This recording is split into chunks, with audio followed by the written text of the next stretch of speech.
And all right, our first segment, as you've seen it, is Mortal Kombat, the movie from 2021 review. Now, this was your choice, your segment for this show. And we originally were going to review this a few months back, but due to the updating of this format, it got pushed back until now. But we're here. I've seen this a few times now. How many times have you watched it? Just the one. It's on the list to rewatch it again. Okay. Since it was free on the HBO Plus. Nice. But I did. I still think our search is going. You don't think we found the worst one? No. This is not the worst video game film. Correct. Is this the best video game film? It is up there for what ones that we have reviewed so far. Okay. I did definitely on the top end for what we've watched so far. So, Ty says somebody needs to buy out Game Freak. Orochi says, I like the name Xbox Scorpio. Trevor says, I liked this Mortal Kombat. And it says, watched it 6 times, a huge improvement on the first 2, but it still has its faults. Trevor says, not even the worst Mortal Kombat. So, yeah, I think this is the best Mortal Kombat film of the ones that they've released, the ones I've seen anyways. I could go with that. Like I've talked about before, just the nostalgia of the first one will always keep it up there for me. Yeah. But in terms of probably if you were just going like straight film critic watching movies, this one would be better. Yeah, there's a lot of positives to this one, obviously, being that it's 2021 and not 1995. This one, I believe, had a pretty decent budget as well, which helped in the special effects area of this film, which is one of my likes. So I made a list of 3 likes and a dislike. And one of my biggest highlights is indeed the special effects. There are a lot of really unique and cool uses of special effects in this movie. I really liked Sub-Zero and his use of basically making icicles as weapons. I thought that was really cool and clever. Yeah, I like my just overall take. Some of the things that I liked was it was a different take on Mortal Kombat. It wasn't just straight like people fighting, like they actually made a decent story with it. And you also don't need to know anything about Mortal Kombat, and you could watch this movie and enjoy it. Yeah, I think you'll have the question of who are those characters and why are they aligned with who, and I think that is one of the faults of the movie. It doesn't elaborate enough on this tournament. It's just like, there's this tournament, and we must get there. Kind of like that part of the story is rushed. Like, because Amy watched it with me, and she actually really liked this movie. So you don't have to know a lot about what's going on to like enjoy it.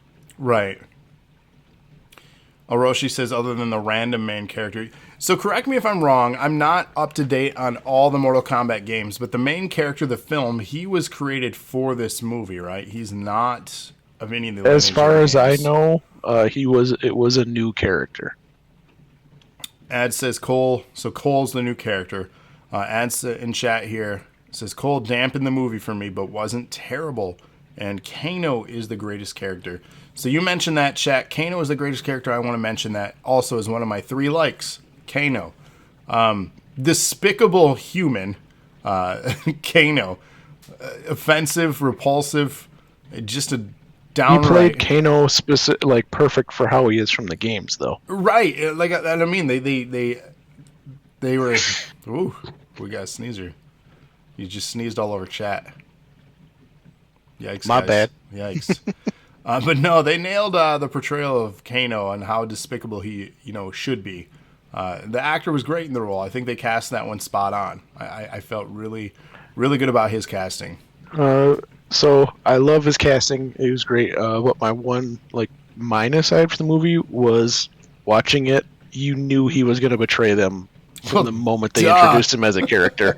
So it was kind of cliche. Like there wasn't any creative writing for that. You knew it was going to happen from the moment that he was introduced. Yeah, I mean, yeah. But I think that was the fun of it too, just kind of having that like one eye open with him around. You're like, how are they going to convince him to get involved with things? And speaking of character direction or character introduction, his story arc was interesting. Cole's introduction to his character was interesting. You know, being this washed up or almost even a wannabe MMA fighter that couldn't really make it in the cage fighting. They had a point too, whether he was like this chosen one. Like, why, if you're so crappy at fighting, obviously the lineage, but like, spoiler, why, if you're so crappy at fighting, why should you be the chosen one, kind of thing? You know, Justin has arrived. What's going on, man? Hey, man. What's up?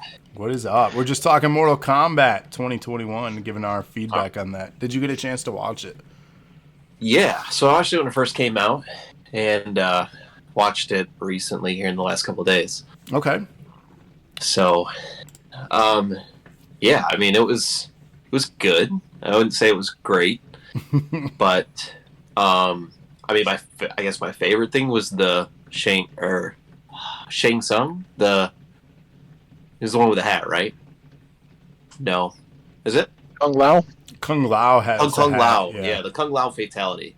Even though it was only like 5 seconds of the movie, easily the best part for me. The one where he saws him in half? Yeah. Yeah. Overly violent, and I'm glad they stepped it up, because, like, that was the thing about the other Mortal Kombat movies. They pulled punches because they wanted to get more butts and seats and make money, whereas this one's like, no, Mortal Kombat's violent and offensive, and they need to go It'd there. be rated R, and It just should went be. with it. Yeah, 100%. Like, if you're going to make a Mortal Kombat movie, just make it rated R. Go all in. If it sucks, it sucks, but at least you stayed true to what it is. Well, part of it is gearing towards your audience. So at the time that they made the first movie, I mean, only kids were playing video games. Well, yeah, not too many adults. It was adolescence, right? That was the main consumer base. So now that we're revisiting this 15, 20 years later from the original movie. Are you trying to say that the old people like us are into that stuff now? Well, no, Exactly. they're catering to the people that grew up with it, yeah. Yeah, we're going to have the people that have that nostalgia that are going to be the ones watching the movie. And now that we have the permission to watch the gore and the violence, I mean, they said, why not? It's not going to screw up our viewership at all. Yeah, I let my oldest watch the first audience. one from 95, but he's not watching this new one. There's no way. No way. No. To have to explain half the things that happen, man, it's already it's tough trying to get it through to him that the Avengers aren't real. To have to explain Mortal Kombat, so that's just not happening. Yeah, so my favorite scene was actually the Goro fight scene when Cole discovers his, whatever they call him in the movie, I forgot, but like his power. That whole scene, because also Goro is one of my favorite characters from the original stuff, so that was pretty cool. You mentioned the power thing. That's kind of one thing that took me out of the movie. Where, like, especially the whole narrative when they're walking to their destination and Kano keeps bugging him, when am I going to get my powers? Like, I don't know. That was weird, and I didn't love that. I feel like they should be gifted already and not, like, unlock their power. It's just weird that it just randomly came. I thought it was a way of them trying to make it where, like I said, where you didn't have to know beforehand, like, the story, so people could pick it up and watch and be like, oh, they have to develop this. Right, but there was just such an emphasis on the narrative, and the way he described it was super cheesy, and I didn't like that. I don't know how I would have done it differently, but I didn't like that.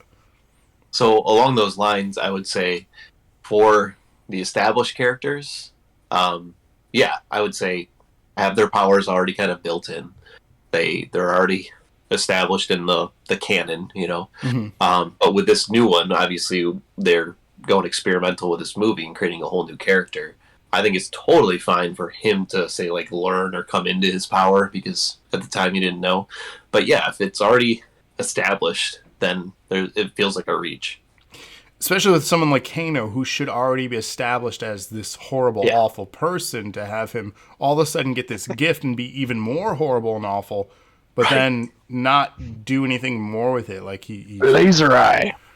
Right, like it's just like, oh, it went from cool to cheesy. Why did you go there? Batman says that we needed more Goro. Ad says they called him, Kano calls him Kung Pao. So yeah, we have some racial offensiveness in the movie. Great for representation, by the way. That's the theme of this podcast today. We have racial representation. But it fits with the character where you're supposed to really dislike that guy. So right, he's doing his job, and it's yeah.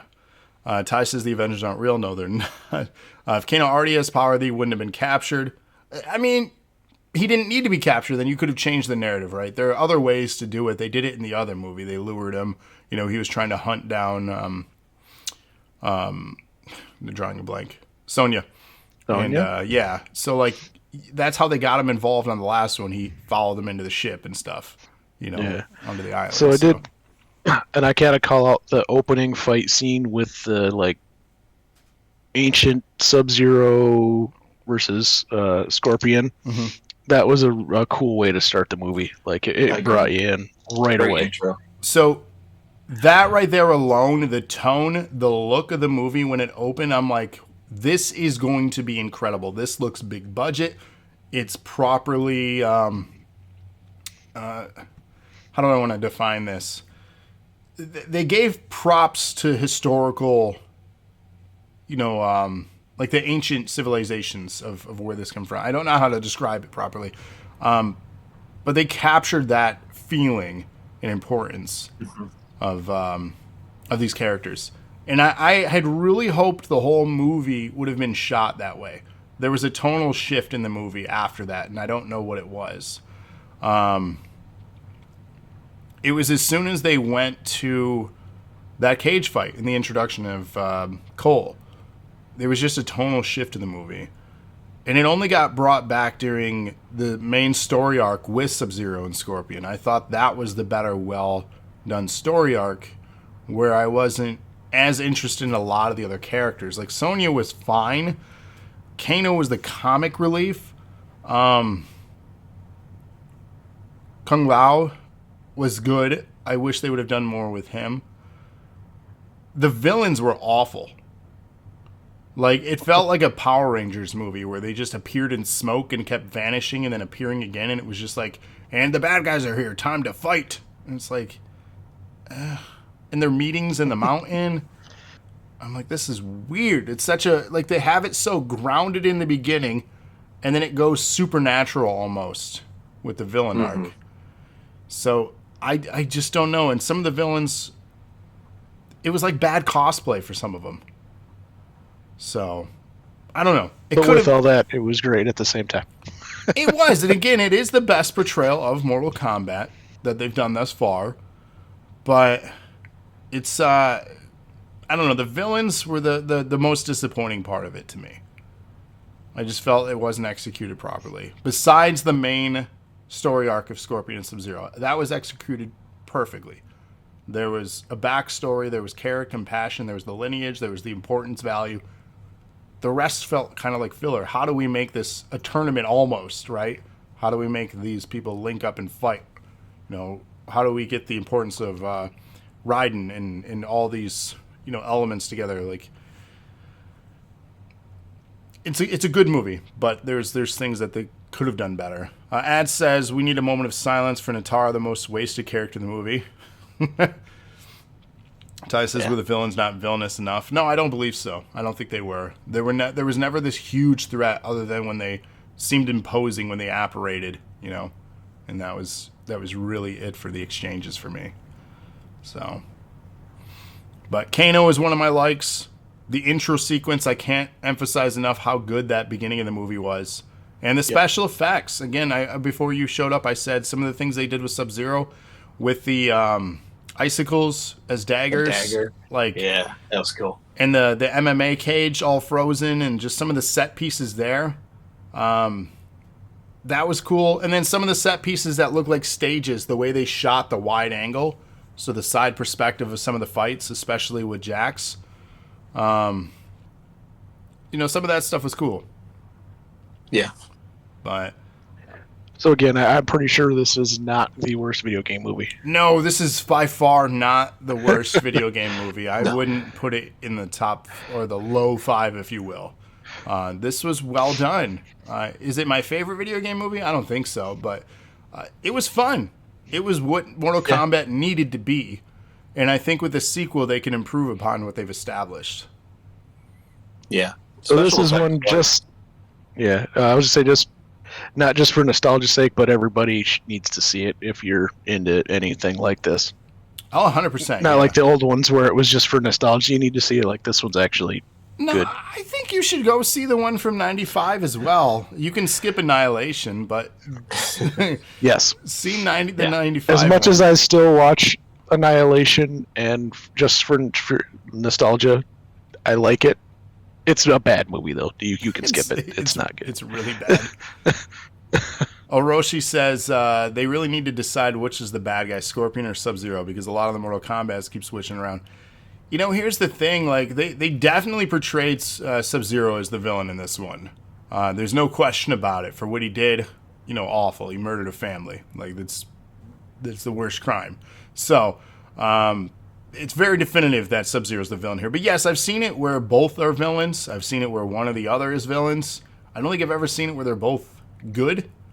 Ad says if the sequel I gives kind of us like that they Kintaro- took Sub-Zero because usually, like, you take the fire guy and make him the bad guy. So it's kind of nice that they didn't do the obvious.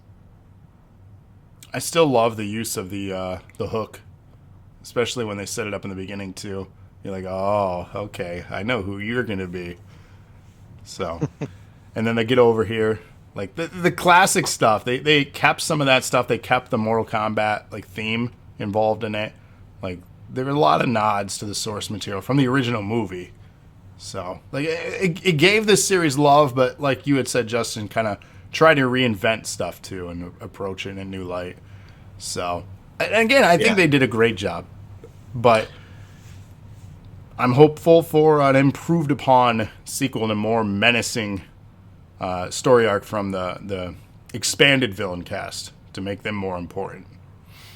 Yeah, story-wise, it was lacking. I mean, it was creative, but some of the characters were lacking as far as development or as far as you really being invested in them. But special effects-wise, it was great. Ad says he is more Hanzo than Scorpion. Yeah, true. That's true, the portrayal of especially at the ending. Thunderbird says, so I haven't seen it. I know I'm a terrible person. I'm really behind on movies. There's nothing wrong with that. I haven't seen half the TV shows that people tell me to see, so hey, I'm right there with you. But it's like a lineage of characters passed down the bloodlines because I thought that would have been a cool approach. So yeah, I mean, that's basically what the main character is, Cole, the introduced character. He's the lineage of the intro sequence.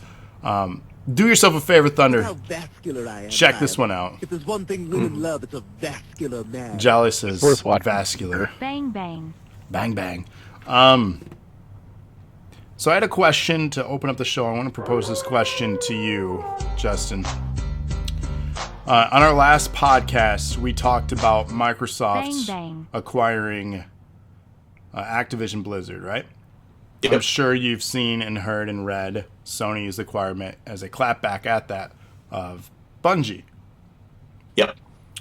for $3-point-something billion Billion. Yeah. compared to the almost $70 billion purchase of Activision Blizzard, which in my opinion is a better purchase for Microsoft. But I just kind of wanted to have you give us your thoughts. Like, do you care? Like, is this a deal to you? Because I don't even think you play Destiny, do you? No, I mean, for me, it's really a non-factor. I mean, I had a PS3, and after that, kind of stuck with Xbox. I mean, they have some great individual titles, but them acquiring Bungie, it's not really anything for me to go, oh, I really need to get PlayStation now. I'll stick with Xbox, and as long as they don't jack up the prices too badly. But for me, it was just kind of like, oh yeah. I mean, I think their stock took a pretty big tank after that Xbox announcement was made. So I'm sure they're just trying to recoup those losses as a result. But yeah, for me, it wasn't much. So I know there's a big install base. Destiny is a popular game. I have to give it props for that. There is a community that plays that game. The game's free to play on Steam, though. They've confirmed that it's going to remain multi-platform. So what kind of profit margins and like what is the benefit really of this purchase then? I can say they bought it. Yeah, right. Future developments, really, that's about it. Sure, but they're going to remain multi-platform. So. Right. Oh, I'm just saying, like, well, the existing games, right? You're saying you're going to remain multi-platform, but no, new. But new. Yeah. Oh, wow. I don't know. Then you got me. Because Bungie obviously wants to continue their install base of their games to be successful, and even Xbox has confirmed with the acquisition of Activision Blizzard that they're going to do their best to keep Call of Duty and other games under that umbrella multi-platform.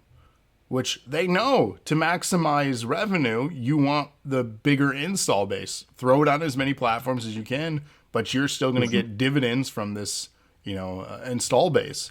So Bungie knows this. Sony, I mean, maybe that's why they're capitalizing on it. Because again, Destiny is a popular game, but I don't think it's one of the top 5 shooters anymore. I could be wrong. I haven't looked up specific data on that, but I just don't hear as much as I did years ago with it compared to things like Apex, Fortnite, COD. I was going to say Battlefield, but not so much. Halo making a huge comeback, which they desperately need to put out new content because their numbers are starting to fall off. Mm-hmm. So, but I think it comes down to, I mean, maybe there's some sort of DLC angle that I'm not seeing because, I mean, if you're acquiring Bungie for that amount, and like you said, if Destiny's a free game, then their DLC purchases have got to be off the charts to make it worth it. Well, that's the thing. They do seasons like everything else, and it's usually like $25, $35 for a next season, and it ups what they called, I think, light. So you like increase your level cap. It has new raids and stuff like that, and a new story arc. I don't know. I got burned out in the loot grind of that game. It wasn't for me. So to me, it's not a big deal either. So who knows? It could be a big deal for somebody else out there. But I think it's their. Who's the PlayStation guy in chat? Let us know if it's a big deal. I don't think we have many because a lot of our channels run on Xbox. I think Batman's one of the few that has PlayStation besides Trevor, and that might be it. Others might play on the PlayStation, but they're not as vocal about it. If they do, most of our people here are Xbox people. So. But it'd be interesting to see. So I just wanted to pick your brain on that. We'll ask Cody that question too when he ends up joining us. He said he'll be here close to 9, so we got another 20 minutes or so. Trevor says, I played Destiny 1 and 2, not a game I care about. And that's the thing. I tried it. I gave both games a try. Hell, I even bought a custom PS4 when I first got my PS4. I got the white one that came with Destiny because I was going to be all about it. I'm like, Bungie, Justin, we know their history, It was a huge promise of a game, and it didn't deliver, for the first however long. So several months, I believe. Yeah. So, Roshi says we don't talk about the evil Sony company. Sorry, I'll stop. Thunder says growing up, I was a diehard PlayStation until I started repairing PS2 and the original Xbox. Yeah, I've enjoyed both consoles for various reasons. I favor the Xbox over PlayStation just because of the services and the online. Sony had a lot of games that I could only play on their platform, so I appreciate it for that. If it wasn't for the PS1 and me and iRob, we probably wouldn't have our show on Thursday nights called NAW because that got started with him and I in his basement on the PS1. So I was diehard PlayStation through, and that's going to sound super, but PS2, so original Xbox had no interest in it. And then from there, I just feel like Xbox has been the superior system. It was Xbox Live and Halo that changed everything for a lot of us, I think. So it was just a fun community game to hop on with your friends, and it's accessible, and it's fun. It had game modes that other games didn't have. It had good variety. If you got bored, I didn't own an original Xbox. I never have. You should get one. It's an awesome system. I mean, there's no need to with backwards compatible, but I had yours for a while because you didn't use it. That's true. Yeah, you had that for a while. But backwards compatible, there's no need unless you really want to experience the Duke, that old big controller. But yeah, so final consensus, though, closing out our Mortal Kombat segment. I think it's a must-see. Do I think it's a perfect film? No. But I think as far as video game films are concerned, I think it's a must-see. What do you guys think? Closing thoughts? I would agree. For anybody that's like us, like in the nerd realm, if you will, that are into Mortal Kombat, it hits everything you need. And if you have someone with you, like I said, Amy watched it with me, who couldn't care less about any Mortal Kombat history. She actually still liked the movie. So, Yeah, I mean, for me, I wouldn't say it's a must-see. I would say if you do see it, you're not going to be disappointed. But I wouldn't say it's one you have to go out and see. So, just a little differing opinion. But yeah, it was good. I don't regret watching it, and I mean, I would watch it again. But I wouldn't say, oh, you got to check this one out. But it was good. That's fair. That's fair. So that concludes our first segment of our episode 137 here. We're going to shift over to our second segment, which is going to now be our music segment featuring Love and Other Lies EP by Charlotte Sands. That's pronounced correctly, right? Yep. Okay, so stick with us. We'll be right back in just a second.